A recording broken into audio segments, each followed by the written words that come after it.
आजकल देखा ही जा रहा है कि रेप केसेस बहुत ज़्यादा फेक रेप केसेस लोगों को सिर्फ तंग करने के लिए किए जा रहे हैं। बिल्कुल।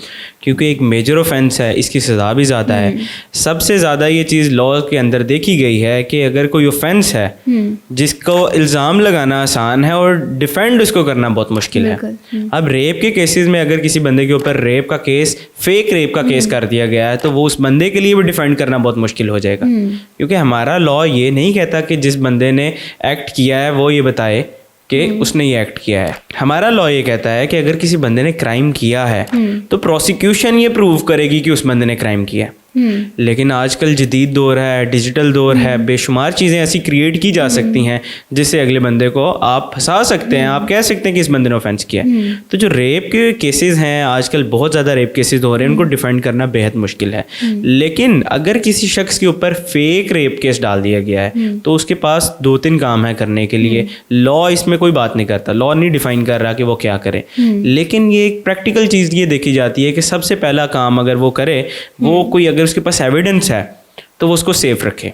कोई आपके मैसेजेस हैं, कोई वॉइस नोट है या कोई भी ऐसी चीज़ है जो प्रूव कर सके कि आपका इस चीज़ से लेना बिल्कुल ताल्लुक नहीं था, आप वो चीज़ सेव करें। इसके साथ आपके पास हरासमेंट का केस आप कर सकते हैं। आप उसके ऊपर सिविल दावा कर सकते हैं कि इस बंदे ने मुझे फेक केस मेरे के ऊपर फाइल किया और मुझे हरास कर रहा है। कोर्ट उसके ऊपर भी टेंटेटिव असेसमेंट करेगी कि आया कि ये केस फेक है। वो जो केस होगा हरासमेंट का केस, वो सिविल केस होगा। आप सिविल दावा दायर करेंगे कि इस बंदे ने मेरे के ऊपर फेक केस किया है। लेकिन जो लॉ आया है अभी, एंटी रेप लॉ 2021 वाला, जो पार्लियामेंट ने जिसको 2021 में प्रूव किया था, उसके अंदर सेक्शन 22 ये बात करता है कि अगर कोई औरत ये जानते हुए एक बंदे को एक्यूज़ करती है कि इस बंदे ने मेरे साथ रेप कमिट किया है और उसको ये पता है कि रेप कमिट नहीं हुआ और वो फेक केस है, तो उसकी सज़ा उसको 3 साल मिलेगी। ठीक।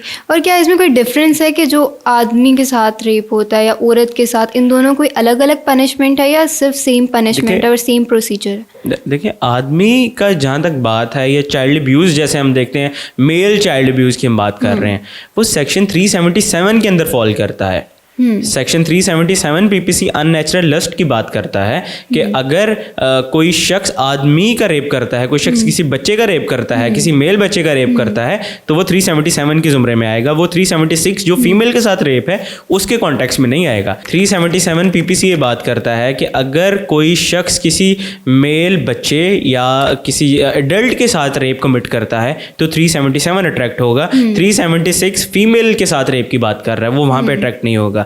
377 में क्लियर कट ये बात लिखी गई है कि अगर कोई शख्स किसी के साथ इस तरह का सेक्सुअल असॉल्ट करता है तो उसको सज़ा दी जाएगी। उसकी सज़ा है 25 साल या उसकी डेथ पेनल्टी है। और इसी सेक्शन में एक ये बात लिखी गई है कि इसमें सिर्फ पेनिट्रेशन होना ज़रूरी है, बाकी ये ज़रूरी नहीं है कि एक बंदे ने बिल्कुल रेप कमिट किया।